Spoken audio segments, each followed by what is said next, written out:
Elon Musk sat down for an interview with Jordan Peterson earlier. So I'll start off with a brief overview of what this interview was about. The interview was pretty long. It was a 2 hour long interview, almost 2 hours. So lots of topics were covered. I will not go in depth into all of them. Some of the most important topics I thought were population control. There were a lot of interesting conversations around consciousness and the meaning of consciousness, specifically human consciousness and artificial intelligence. There was a lot of talk about religion and Christianity in particular. I think this is something that the interviewer, Jordan Peterson, was very interested in and kept pushing towards. So a lot of the conversation did end up revolving around religion and spirituality, and that conversation wasn't always necessarily theological, but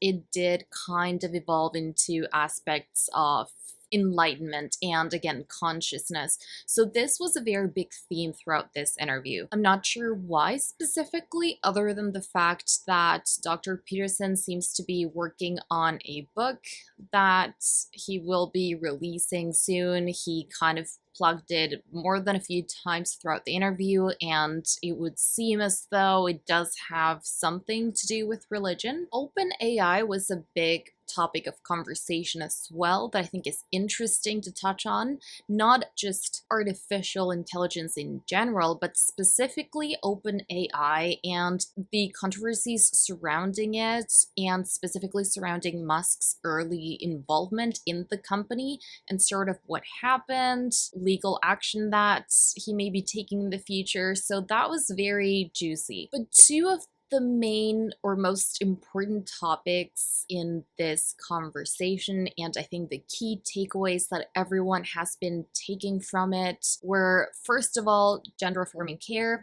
Lots of quotes and lots of information has been put out there about Elon Musk and his stance on transgender issues and gender affirming care, and specifically minors with respect to gender affirming care. During that part of the conversation, Musk did mention his own child, so that was a topic of conversation. Surprisingly, a very brief one. I think it might have been 5 to 10 minutes of a 2 hour long conversation. It's something that was brought up towards the end, and it was very brief, but there was a lot that came out of that. And finally, the other key takeaway from this conversation was politics. This was an incredibly interesting conversation because not only was Musk asked to comment specifically on Trump, his endorsement of Trump, and the political landscape at the moment, but he also commented on his own trajectory, his history of supporting the Democratic Party, where he's at now. He gave some real interesting reflections on the recent history of both parties in the United States, which I thought was really interesting. There were also some RFK Jr. references that a lot of people have been picking up on and discussing on Twitter, now X. So there's a lot to unpack there. So those are the topics. I'll kind of just touch on some important context, specifically around the conversations that have ensued both in the media and on socials. And I'll start out by saying that there's been a lot of mixed reviews, which is a euphemism for very, very negative feedback and very negative coverage of the interview itself. Specifically, not so much the interview, I suppose I should say. There's been a lot of negative feedback on Dr. Jordan Peterson as an interviewer. I think people have been questioning the choice and criticizing his role. I think it's fair to say Jordan Peterson has has been experiencing a very quick and spiraling downfall in popularity and public approval. So it didn't necessarily come as a surprise, because this does seem to be a relatively long trend of a downward trajectory. So from a PR perspective, was this interview well executed? I think if he wanted to reestablish his image, there were lots of mistakes that were made. And I wonder if the backlash he has been getting recently kind of played into the persona he was portraying, because it was it didn't necessarily come across as authentic. It was a very, I'm not necessarily very familiar with Jordan Peterson and his mannerisms and how he normally comes across. But from the little I've seen of him, I don't think this was a particularly natural representation of himself. It seemed very performative. It did seem like he was acting the role of a genius. He was very much in his mind, and there were lots of, not even necessarily the fact that he was gesturing a lot, but he was keeping his eyes closed and trying to be very abstract. And of course, the subject matter that he kept pushing the conversation towards was usually very abstract, very far removed from everyday life, and far removed from the topics and conversations that a general audience would be interested in. This was more of a very niche, university, scholarly, academic audience that he seemed to be addressing. A priori interpretive process that gives rise to order as a consequence of manipulating potential. So I think one of the main problems with this conversation that was, I'm not sure who organized it. I think it was Daily Wire, but I could be wrong, is that the audience didn't seem to be very well defined. So the conversation, as I've mentioned before, it did have all of the obligatory questions about AI, OpenAI. I believe Peterson said he wanted to talk about all of Musk's businesses and enterprises. That didn't necessarily end up being the case. I think cars were mentioned once. X, I don't think was mentioned at all. I don't think there was any mention of it. And even if this wasn't about Elon Musk and none of his other endeavors had been a part of the conversation, I genuinely think X should have been one of the most important topics to be explored in this interview. A conversation with Elon Musk could have very easily just been on democracy and censorship and the role that he sees himself playing as a private citizen in that arena. So the fact that of all things, X and censorship weren't topics of conversation, I thought was surprising and hard to understand, quite frankly. But I think there's an argument to be made that Peterson kept making the conversation very abstract and removing it from topics of significance to the average viewer. So he did seem to be targeting a very specific audience. And when I say a scholarly audience, I don't even mean educated or postgraduate type of audience. I mean specifically the cohort of students who would be taking his class or who would be invested in the specific topics that he was touching on. It's the a priori axiomatic interpretive structure. You have that. Then you have chaotic potential. That's the tohu vabohu that exists at the beginning of time. And so the way God is represented in the story of Genesis. I think if he had taken the conversation to that very abstract kind of philosophical sphere once or twice, a couple of times, that would have been fine. But the fact that it kept happening and he was almost referencing, I'm guessing, themes from his book, priorities, and religious imagery and symbolism. It did seem to be a conversation that was almost being shaped to be about his forthcoming book. So I suppose from a PR perspective, if he was trying to promote that book, I kind of understand what he was trying to do. Unfortunately, it was so forced and it was such a poor fit for the, first of all, the person he was interviewing, who's not an expert and not necessarily interested in those topics, not necessarily the best fit for that conversation, but equally not a good fit for the audience that would be tuning into this conversation to hear more from Elon Musk himself.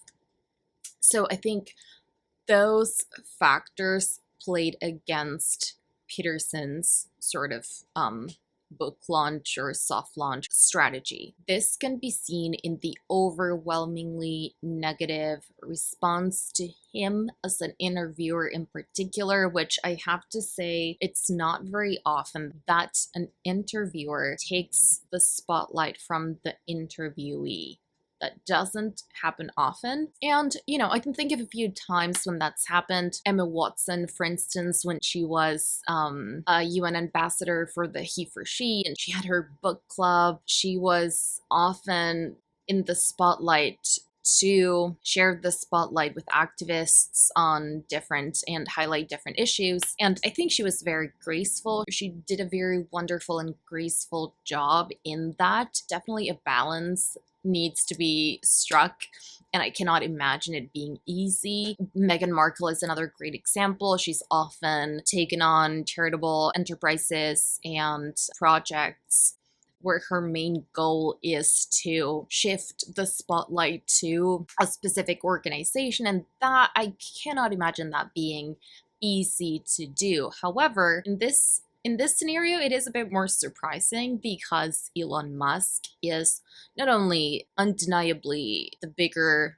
figure in this duo, he is a global personality, but also because I do think the majority of people tuning into this conversation were going there specifically to hear from him. He's not someone who is often in the spotlight or will often be having these conversations, whereas Peterson, on the other hand, has a podcast and it's easily accessible. If anyone wants to hear his thoughts on a particular issue, that's not hard to find. So anyway, to give an example, I think there were lots of really funny memes and posts on social media on X. Someone even pointed out, I think there were a lot of comments on his outfit that was very flamboyant and intending to take away attention from the interviewee. I don't necessarily agree with that because I've seen him wear that jacket on now a number of occasions. I think there's a lot more strategizing going on these days in the post-Taylor Swift era of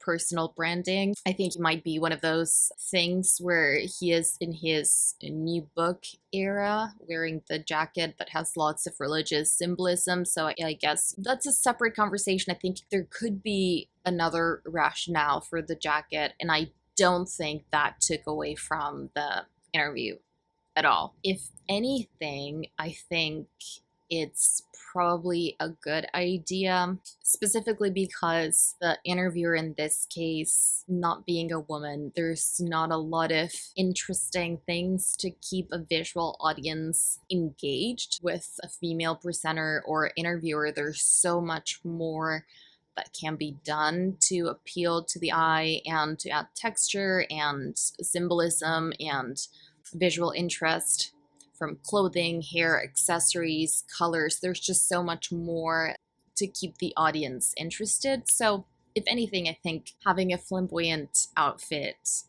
might have been the way to go. So I'm not mad at that, but I do think the interview style was very, not aggressive, but very authoritative and almost uninterested in what the interviewee had to say. So I'll read a quote from an article that was published on The Spectator. This is by James Innes Smith, and it's titled The Descent of Jordan Peterson.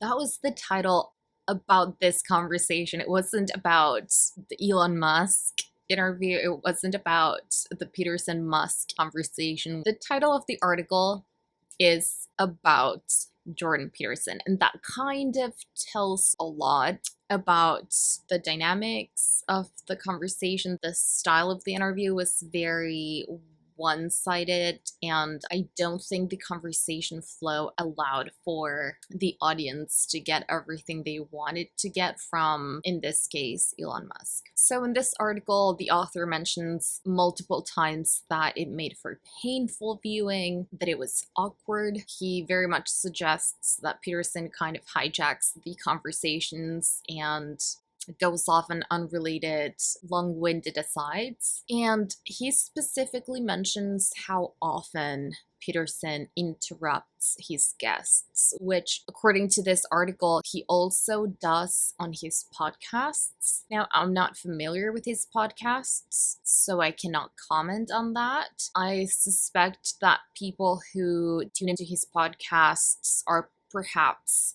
looking for that a bit more. They might be tuning in because they want to hear from him and his expertise, his wisdom. I'm not sure if his style of interviewing has also changed over time. That's something that longtime listeners of the podcasts can probably speak to better than me. But at least with respect to this interview, the Elon Musk interview in particular, it is safe to say that that is the case. And I think that might be one of the big things, that normally people might be expecting that from him, but a lot of the people who tuned into this conversation specifically weren't normal listeners of the podcast, and they weren't tuning in to hear a new podcast episode. They were actually tuning in to hear an Elon Musk interview, not a Jordan Peterson podcast episode. If that makes any sense. I suppose if this was just another podcast episode, that would explain a lot of the backlash on the interviewing style, which is a lot of the people tuning in weren't podcast followers or fans, and they were just expecting to hear from Elon Musk. So I'll read this quote from the article. "The trouble is, we already know what Peterson thinks on a wide range of topics, so why keep bringing them up? We get that human beings are prone to certain proclivities, so isn't it time to move on? We hear from Musk far less frequently, but we're not much the wiser after this interview. Fans are losing patience. Yes, they remain hungry for new ideas, especially from an iconoclastic industrialist and would-be Mars colonizer like Musk, but somehow Peterson manages to bring every argument back to his own set of well-worn beliefs. The risk is that the prophet of our times becomes a sad parody of our times." So that's the article, and that's a pretty good summary of the backlash and the poor reception this interview has received so far. That's the tohu vabohu. It remains to be seen whether this was all a result of a temporary, though misguided, strategy to promote his latest book, or whether it signals a deeper and more permanent shift in his style. More recent interviews with world leaders have had a much better reception, suggesting that Peterson has taken a lot of the public feedback into account. This adaptability may precisely prove to be the hidden ace that keeps him at the top of his industry.